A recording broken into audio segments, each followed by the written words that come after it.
Очень красивый символ. Можно попросить, чтобы еще поддержали, мы сфотографируем? У дууга түшкөн У Коргошун. Бейшеналиев журналисттердин алдында У Коргошундун тундурмасын ичип, анын зыянсыз экенин айтты. Министр менен президент учурда кайнатманы даярдап жатышыптыр. Рызык болуптур ичке. Чай ичкенде эле отуруп алды эле. Үйдөн отуруп алып эле сүйлөшүп ичебиз. Баткенде окуучулардын калайман мушташынан жабыркаган 4 баланын экөө ооруканада жатат. Бул кырдаалды облус башчысы Өмүрбек Субаналиев жеке көзөмөлүнө алмай болду.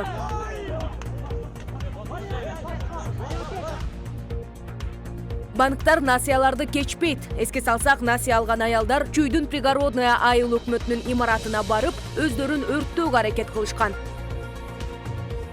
Жеткиликтүү маалыматтар, далилдер жок болгондон биз алардын арызын канааттандырбасын деп таптык. 6 партия. АШК партиялардын талаптары аткарылбайт. Нааразы болгон партиялар аймактык шайлоо комиссиясынын кайдыгер мамиле жасаганын айтышууда.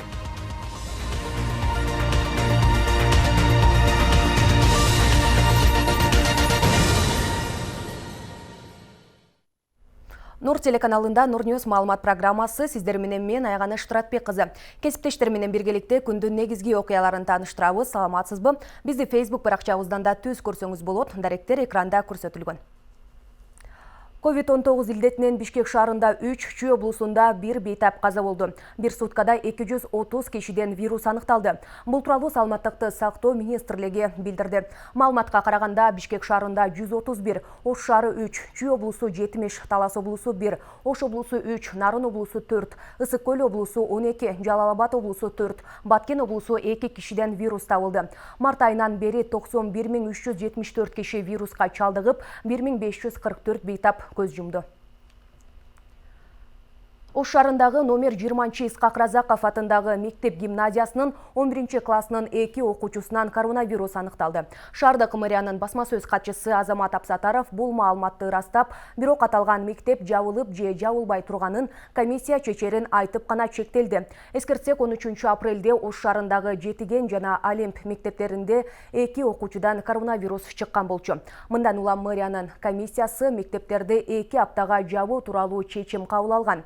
16 апрелге карата Ош шаарында COVID-19 жалпысынан 3 адамдан аныкталды. Кыргызстанда коронавирусту 91 миңден ашык адам жуктуруп алды. Жана анын 86 миңден көбү айыкты. Бул илдет 1544 бейтаптын өмүрүн кыйды. Ош шаарындагы Разаков атындагы мектеп гимназиясынан 2 окуучудан ушу коронавирус аныкталып калды. Бири кече, бүгүн ошол окуучунун жанында отурган экинчи окуучудан да бүгүн чыкты да, ошондо экөө ооруп. Кече ошол чечим кабыл алынган, ошол классты онлайн окутуу боюнча. Азыр ал класстар жабылып, ошол окуган классташтары ошол онлайн окуп жатат. Ал эми азыр ошол контакт болгондорду анализдер алынып атат. Эгер бирөөсүнөн дагы чыга турган болсо, мектепти жабуу маселеси дагы каралмай болду да. Азырынча мектеп жабылды элек. Ошол класс гана ошол оору чыккан күнү эле жабылды. Саламаттык сактоо жана социалдык өнүгүү министри Алымкадыр Бейшеналиев 16 апрелде журналисттерге талкууга түшкөн У Коргошун тууралуу маалымат берди. Анын айтымында У Коргошун ушул кезге чейин Кыргызстандагы ооруканаларда жаткан 300 бейтапка берилип, байкоо жүргүзүлдү. Кыргызстандын бардык жеринде ыктыярдуу түрдө колдонулуп жатат. Бирөө ичкенден кийин эртеси издеп жатат. Алардын баарынын абалы жакшырган. Садыр Жапаров У Коргошун тууралуу мурдагы президент Жээнбековго кайрылып, ал укпай койгондо мага сен дарылап деп айткан. Мен туугандарымды дарылагам. Бейшеналиев журналисттердин алдында У Коргошундун тундурмасын ичип, анын зыянсыз экенин айтты. Президент экөө кайнатманы даярдап жатканы белгиленди. Дарыгерлерди чакырып, аларга дарылоону үйрөтүп жатканын кошумчалады. 15 апрелде президент Садыр Жапаров Кыргызстандын дарыгерлери коронавирустан 2-3 күндө айыктырган ыкма тапканын жарыялаган. Көп өтпөй анын социалдык тармактагы расмий баракчаларына бир нече киши атайын аппараттын жардамы менен өлкөлөргө кайнатманы куюп жатканы тартылган видео жарыяланган. Анын сыртында У Коргошун деген жазуу бар. Кыргызстанда У Коргошунду рак жана башка ооруларды дарылоодо табыптар колдонулуп келген. Бирок ага медицинада тыюу салынган. Улуттук коопсуздук боюнча мамлекеттик комитет 2010 жылдагы убактылуу өкмөттүн мүчөлөрүнө карата козголгон кылмыш ишин кайра тергей баштады. Атайын кызмат кайра тергөө президент Садыр Жапаровдун тапшырмасы боюнча башталганын 16 апрелде билдирди. Мекеменин маалыматына караганда, ал иш Жалалабаддагы Өзбек улуттук маданий борборунун мурдагы президенти жана жогорку кеңештин экс-депутаты Кадыржан Батыровдун өлкөдөн чыгып кетишине байланыштуу. УКМКнын өкүлү Назгүл Кыдыралиеванын айтымында кылмыш иши жазык кодексинин кызмат абалынан кыянаттык менен пайдалануу деген 304 беренесинин негизинде козголгон. 2010 жылдын май-июнь айларында республиканын түштүгүндө трагедиялуу кесепеттерге алып келген себептердин бири болгон белгилүү Кадыржан Батыровдун республиканын чегинен тышкары тоскоолдуксуз мыйзамсыз чыгуусуна көмөктөшүү фактысы боюнча убактылуу өкмөттүн кызмат адамдарына каршы иш козголгон. УКМК июнь окуясына алып келген себептердин жана шарттарды изилдеп, убактылуу өкмөттүн мүчөлөрүнүн, ошол кездеги күч структураларынын жана облус жетекчилеринин аракетине акыркы юридикалык баа берилерин айтууда. Баткенде окуучулардын Калайман мушташынан жабыркаган 4 баланын 2 ооруканада жатат. Мекеменин басма сөз кызматынын маалыматына караганда, окуя 15 апрелде Баткен районунун Карабак айылындагы Бото Нарматов атындагы орто мектебинде болгон. Калайман мушташ учурунда жараталган 4 окуучуга облустук ооруканада медициналык жардам көрсөтүлгөн. Алардын 2 ошол күнү үйүнө чыккан, 2 жаткырылган. Баарынын абалын дарыгерлер канааттандырарлык деп мүнөздөп жатышат. Факт кылмыштардын жана жоруктардын бирдиктүү реестрине катталып, сотко чейинки териштирүү башталды. Иликтөөнүн жүрүшүн облус башчысы Өмүрбек Субаналиев жеке көзөмөлүнө алды. Бир нече күн мурда Каракол шаарында да окуучулардын Калайман мушташы чыгып, мээсинен операция болгон бир окуучу азыр ооруканада жатат.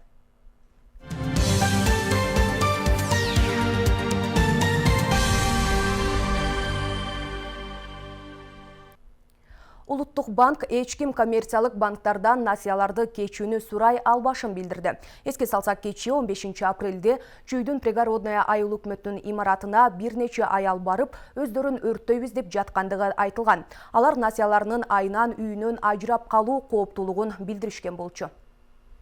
Соңго чейин ашпаган алгачкы негизги сумманы Бүгүн экономика жана каржы министрлигинин, Улуттук банктын, ошондой эле борбордук казынанын өкүлдөрү насыяларды жеңилдетүү тууралуу маалымат жыйын беришти. Өкмөттүн чечими менен зайымчылардын маселеси боюнча иштеп атабыз. Бул процесске Улуттук банк жана министерство экономика жана финанс министрлиги иштеп жатат. Массалык маалымат каражат өкүлдөрүнүн кечээ күнгү болуп өткөн окуяга байланыштуу жеңилдиктер тууралуу суроолоруна бир да канааттандырарлык жооп болгон жок. Мына сиз суроо бердиңиз, мына Улуттук банк жооп берсин, мына суроо бергиле. Ал биздин экономиканы суроо берсин. Кечээки ситуация боюнча кандай определенный кадамдар кылынган атат, алдыда алар немесе кандай болуп чечилген атат, ошол боюнча ким жооп берет? Эми мындай да биз азыр бүгүн жанагы өкмөттүн мурда былтыркы токтому менен келдик да. Ошол маселелерге гана жооп беребиз, калган маселелерге азыр жооп бергенге болбойт. Кайрамыз. Көрсө алар өткөн жылдагы орун алган жеңилдиктерди айтып жаткан экен. 2020 жылдын 1-октябрына чейин 100 000 сомдон ашпаган суммадан насыя алган жарандарды ошол жылдын декабрь айында жана 2021 жылдын январь-февраль айындан насыянын пайызын кошпоо сунушталып, 673 000ден ашык жаран пайыздар боюнча төлөмдөрдөн бошотулуптур. Оор социалдык экономикалык абалга калган карыз алуучуларга мамлекеттик колдоо көрсөтүү максатында Кыргыз Республикасынын өкмөтү тарабынан тийиштүү токтом кабыл алган. Бул токтом финанс кредиттик уюмдарга 2020 жылдын 1-октябрына чейин кредиттин каржылоонун 100 000 сомдон ашпаган алгачкы негизги суммасын алган зайымчыларды 2020 жылдын декабрында жана 2021 жылдын январь жана февралында жоюлууга тийиш болгон пайыздарды кошмо бааларды төлөөдөн бошотуу сунушталган. Бүгүнкү күндө 385 маалыматка ылайык 385 870 адамдын пайыздык чендери жоюлган. Суммасы болсо 734 миллион 400 миң сумма. Албетте жарандарга жеңилдик болгон жакшы, бирок журналисттердин баары улам кечеги өзүн өрттөйм деген жарандарга каралган жеңилдиктер тууралуу сурап өкүлдөрдү жарга такады. Жыйынтыгында коммерциялык банктардан насыяларды кечүүнү эч ким сурай албашын түшүндүрүштү. И как мы можем со своей стороны, это учреждение, которое действует само по себе. Хоть мы их и лицензируем, у него свои цели есть. Мы не можем сказать, извините, давайте, простите всем им кредиты. Тогда, вы знаете, весь народ придет, там, я не знаю, все скажут, давайте, простите мне кредиты. Эмнеге былтыркы каралган жеңилдиктерди бүгүн айткандыгы көпчүлүккө түшүнүксүз боюнча калды. Өкмөттөн каралган мурдагы жардамдарды айтып элдин башына айландырайын деди Айтор. Ошентип кечеги аялдардын маселесине бул мунапыстардын такыр тиешеси жок болуп чыкты. Ильяс Анарбай уулу, Аскар Маратов, Нурньюз, Бишкек. Бишкек шаардык мэриясына караштуу түзүмдүк бөлүмдүн кызматкерлеринин жана шаардык кеңештин депутатынын ири долбоорлорду ишке ашыруу шылтоосу менен 43 миллион сомдон ашык бюджеттик акчаны өз чөнтөгүнө жумшап койгону аныкталды. Бул тууралуу улуттук коопсуздук боюнча мамлекеттик кызматы билдирди. Маалым болгондой, Бишкек шаардык кеңешинин депутаты жана мэриянын кызмат адамдары 2020 жылдын 8-июнунда Бишкек шаарында жарандык демилгелердин долбоорлорун ишке ашыруу тартиби жөнүндө убактылуу жобону бекитүү жөнүндө токтом кабыл алып, үгүт иштерине жана жеке кызыкчылыктарына арттырып калуу максатында бюджеттик акчаны мыйзамсыз эсептен чыгарышкан. Бул факт кылмыш жаза кодексинин 205-беренесинин 3-бөлүмү ишенип берилген мүлктү ыйгарып алуу же коротуу менен кылмыштардын жана жоруктардын бирдиктүү реестерине катталып, сотко чейинки тергөө иштери башталган. Уна мамлекеттик ишканасынын Ош шаарындагы жана Ош облусу боюнча жетекчилери айдоочулук күбөлүк үчүн экзамен алууда жемкорлукка барышкан деп кармалды. Бул тууралуу УКМК кабарлады. Атайын кызмат коррупциялык схеманын бетин ачкан видеону жарыялаган. Ага ылайык Уна мамлекеттик мекемесинин жооптуу кызматкерлери автомектептердин мугалимдери менен жең ичинен сүйлөшүп алып, тестирлөөдүн жыйынтыктарын бурмалашкан. Натыйжада айдоочулук мектептерде окуудан өтпөгөндөргө күбөлүк берилип жүргөн. Ошондой эле практикалык башкаруудан ийгиликтүү өткөрүп, биринчи экзаменде эле айдоочулук күбөлүк тапшырып турушкан. Бул үчүн кызматкерлер 5000 сом алып турган деп айтылат маалыматта. Учурда Уна ишканасынын башка бөлүмдөрүндө коррупциялык схемаларды аныктоо иштери жүрүп жатканы кошумчаланды. Ошто өткөрүлгөн жергиликтүү шайлоонун жүрүшү ыплас жол менен өткөнү коомчулуктун көңүлүнөн кете элек. Наразы болгон партиялар аймактык шайлоо комиссиясынын кайдыгер мамиле жасаганын айтышууда. Өткөн күндөн сабак албаган аймактык шайлоо комиссиясы таза шайлоо өткөнүнө камсыздап берген эмес. Ал үчүн алар жоопко тартылуусу керектигин да белгилешүүдө. Ал эми бул коюлган талаптар аткарылбай турганын жана шайлоодон өткөн партияларга мандат берилип, чекит коюулары белгилүү болду.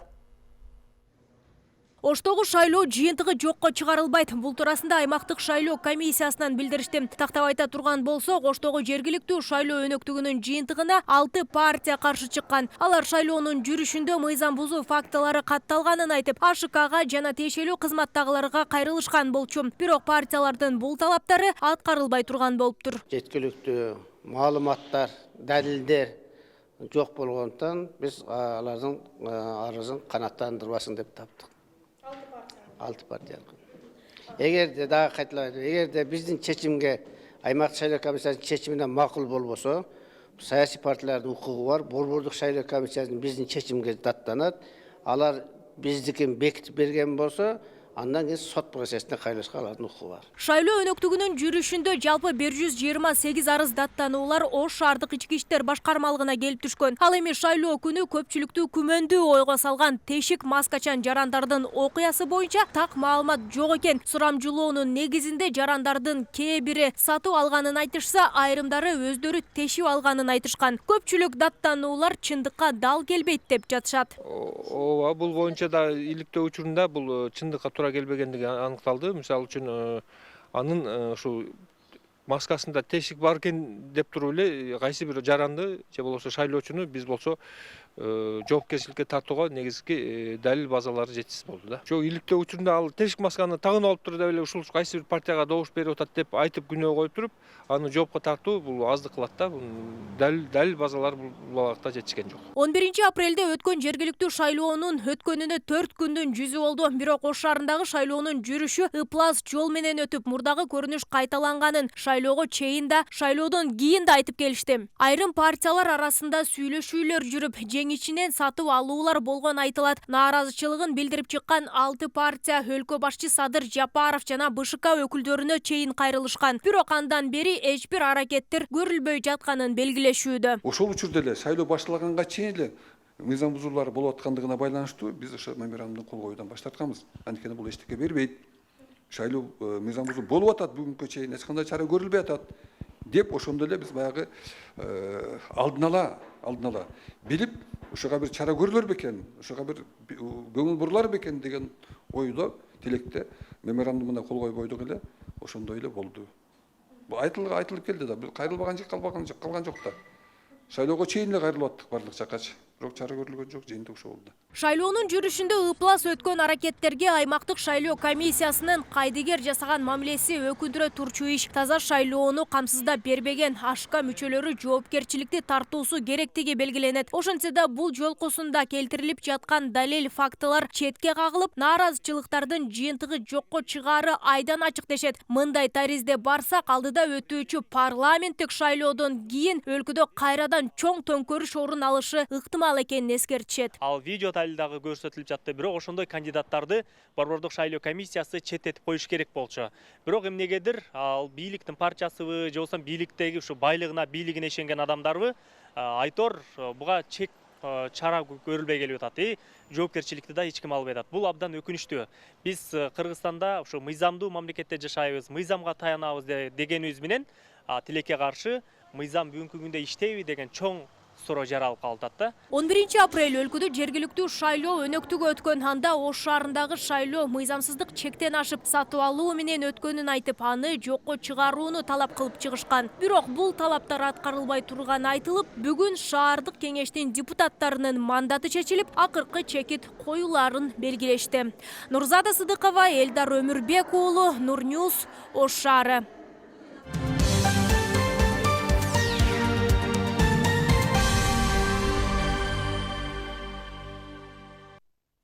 Программаны дүйнө кабарлары менен улантабыз, алардан учкай маалымат.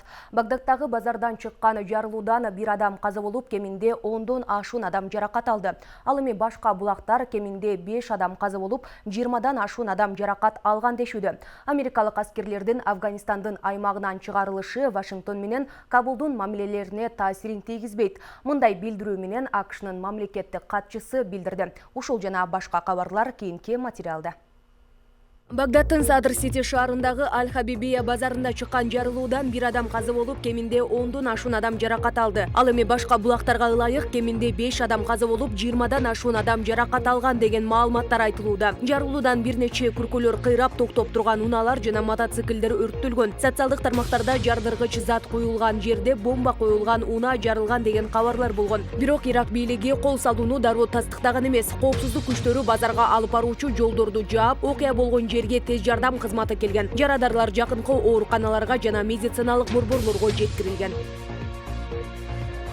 Америкалык аскерлердин Афганистандын аймагынан чыгарылышы Вашингтон менен Кабулдун мамилелерине таасирин тийгизбейт. Мындай билдирүү менен АКШнын мамлекеттик катчысы Энтони Блинкен Афганистанга иш сапары менен келген учурда билдирди. Бул жерде ал мамлекет башчысы Ашраф Гани жана премьер-министр Абдулла менен жолугушту. АКШнын администрациясы 1-майда Афганистандан аскерлерин чыгарып кетүүнү пландаштырган. Бирок талиптерге ар кандай кол салууларга чечкиндүү жооп кайтарарын эскерткен. 2,5 миң АКШ аскери, ошондой эле башка НАТО өлкөлөрү жана коалиция боюнча өнөктөштөр 11-сентябрга чейин мекенине кайтып келиши керек. НАТОнун Афганистандагы окутуу, кеңеш берүү жана жардам көрсөтүү боюнча чечкиндүү колдоо миссиясы аяктап жатат. Бирок АКШнын мамлекеттик катчысы анын өлкөсү Афганистандын өзгөрүлгүс өнөктөшү бойдон кала берет деп ишендирди. Кабулдагы америкалык аскерлердин чыгып кетишине ар башка көз караш болуп жатат. Айрымдар муну туура кадам деп эсептешсе, башкалар зордук зомбулуктун күчөшүнөн жана Талибандын таасиринин өсүшүнөн коркушууда.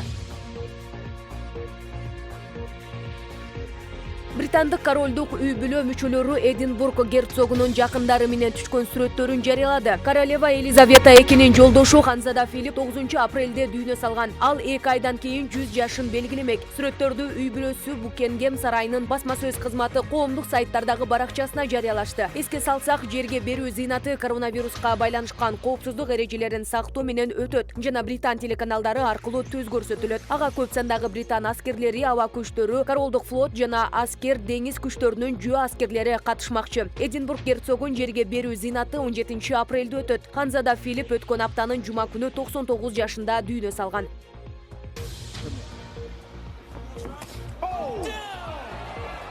Оор салмактагы кесипкөй боксчу нигериялык Эфе Аджакба топ ранг боксинг белдешинде америкалык Брайан Хавардты нокаутка бүк түшүрдү. Анын оң колдоп атаандашын баш тушуна уруп жыга чапкан видеосун бокс уюму өзүнүн YouTube каналына жарыялады. Беттеш АКШнын Оклахома штатынын Талса шаарындагы OCHK's аренасында өттү. Оор салмактагы 26 жаштагы Аджакба 40ка чыккан Хавард менен кескелип 3-чү раундда нигериялык мушкердин кубаттуу соккусунан кийин беттеш аяктаган. Бул окуя алып баруучуларды таң калтырып, алардын бири бул соккуну кыйратуучу деп атады. Учурдун видеосу социалдык тармактарга заматта тарап, уюмдун расмий баракчасынан кыска убакытта эле 2 миллиондон ашык киши көргөн.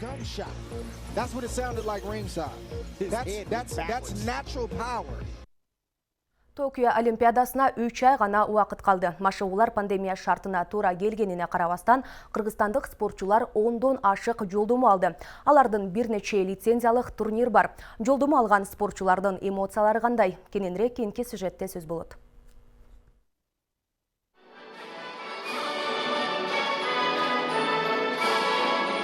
Быйыл Токиодо өтчү жайкы Олимпиада оюндарына катышуу үчүн азыр өлкө куржунунда 12 лицензия бар. Былтыр жолдомону балбандар Атебек Азизбеков менен Айсулуу Тыныбекова, жөөгүлүктөр Мария Коробицкая, Дарья Маслова жана Юлия Андреева, ошондой эле суучул Денис Петрашов алган.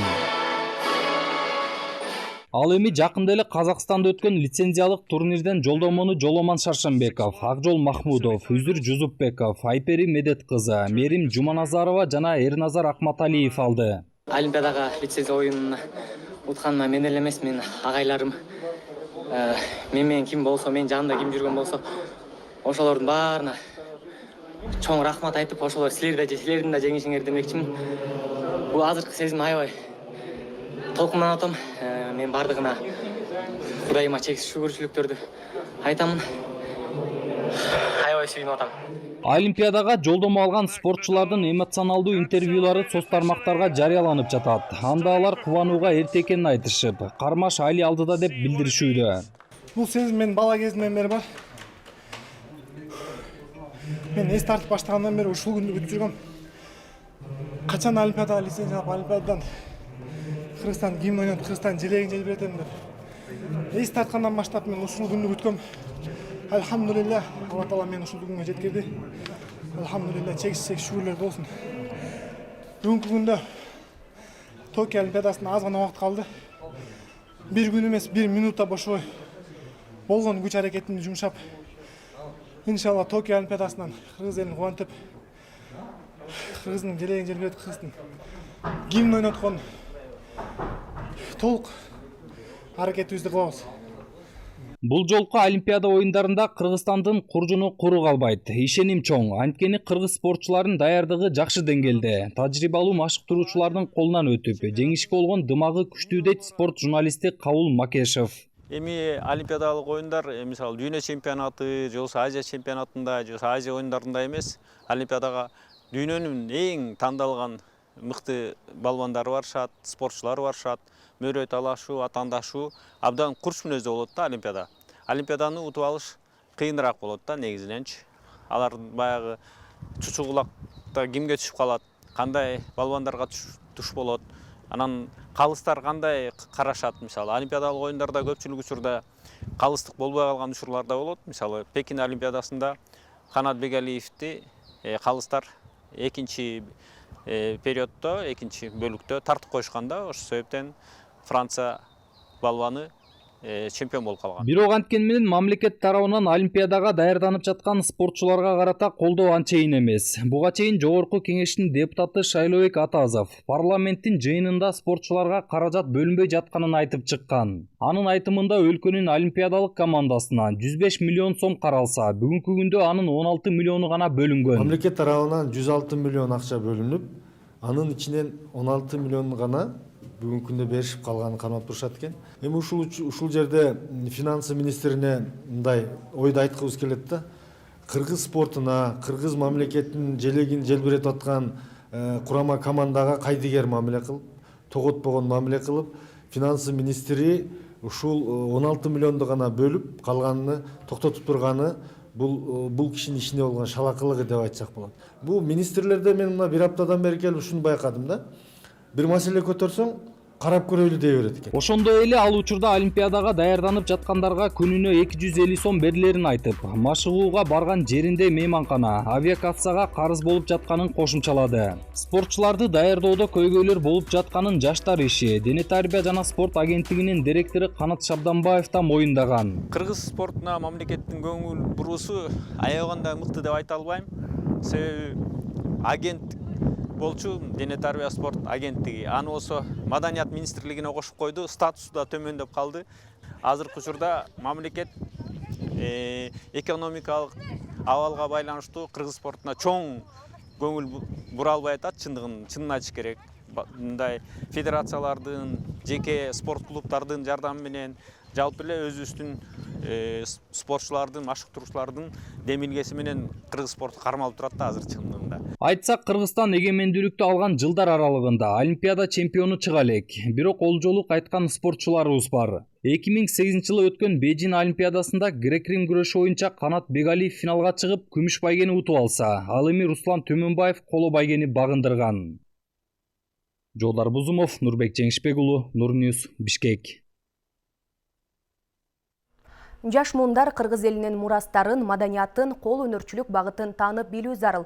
Мындан улам окуучуларды ар тараптан өнүктүрүп өстүрүү максатта мектептер аралык окутуу иш-чараларын өткөрүп, тажрыйбаларды бөлүшүп туруу керек. Дал ушундай максатты көздөп, бүгүн балдар чыгармачыл борборлорунун окуучулары жана мугалимдери арасында Кара Суу районундагы Абзал Эшматов атындагы окуу тарбиялык комплексинде семинар болуп өттү. Балдарды билим берүүдөн сырткары улуттук маданият жана тил багытын, кол өнөрчүлүк, техника, туризм боюнча да кенен окутуп үйрөтүү учурдун талабы. Мындай жол менен окуучулардын тарбиясын жакшыртууга болот. Анткени окуудан сырткары бош учурда жакшы иш менен алектенүүгө жол ачылат. Ушундай демилгени колго алган Бактыгүл Туратова Кара Суу райондор аралык ири мектептер арасында семинар уюштурган. Бул семинардын максаты келечек муундарга кыргыз элибиздин үрп-адатын, каада салттарын, улуттук мурастарын үйрөтүү, аларга калтыруу, муунга аздектөө жана аны сүйүүгө, аны таанып билүүгө аларды тарбиялоо да. Кыскасы бизде иримдин түрлөрү көп, ошол багытта балдар өздөрүнүн үйрөнгөн билимдерин көрсөтүшөт. Кара Суу райондук балдардын чыгармачылык борборун жетектеген Бактыгүл эжекенин иш тажрыйбасын облустук деңгээлде жайынтуу максатында жүргүзүлүп жатат. Эми негизги максаты эле биз ушул мугалимдердин арасындагы тажрыйба алмаштыруунун негизинде мугалимдик, педагогикалык чыгармачылыкты өнүктүрүү, балдарды тарбиялап өстүрүүдө ушул тажрыйба алмаш менен алардын инсан болуп калыптануусуна чоң жетишкенди көбөлгө түзүп берүүгө максат коебуз. Мына ошонун натыйжасында ушундай иш-чаралар уюштурулуп, өткөрүлүп турат. Иш-чаранын жүрүшүндө таланттуу мектеп окуучуларынын жыгач, кийиз, желим жана башка буюмдардан жасаган эмгектери көргөзмөгө коюлган. Бул техникалар жеткинчектердин өздөрүнүн колунан жасалган. Айтымында батарея, кыймылдаткыч, түтүкчү ар түрдүү буюмдардан кураштырылган. Бардык материалдарды таап атып, ошентип изденип атып, мына ушул эмелерди таптым. Эжеке спонсор болуп берди. Двигательдер, мына көз, бардык батареялар, бардыгы Бишкектен келди бизге. Мен ошолорду чогултуп, бардык видеолорду көрүп атып жасадым. Бул акылдуу чаң соргуч деп аталат. Бул майыптарга жана кары картаңдарга жардам берет. Бул жолунан чыккан тоскоолдуктарды жылып өтүп, өзү тазалап кете берет. Иш-чараны өткөрүү үчүн Атайын Аблаз Эшматов мектеби тандалган. Анткени бул жерде ачылганына 50 жыл болгон эл музейи бар. Мында ата-бабалардан калган тарыхый буюмдар сакталып турат. Ана мына жерде болсо 13-14 кылымга таандык чоподон жасалган буюмдар бар. Кумгандар, кумуралар, уйдун эмесине окшош турган ушундай бир археологиялык изилдөөлөрдөн табылган буюмдар бар. Андан кийин ар бир 15 бөлүктөн турат.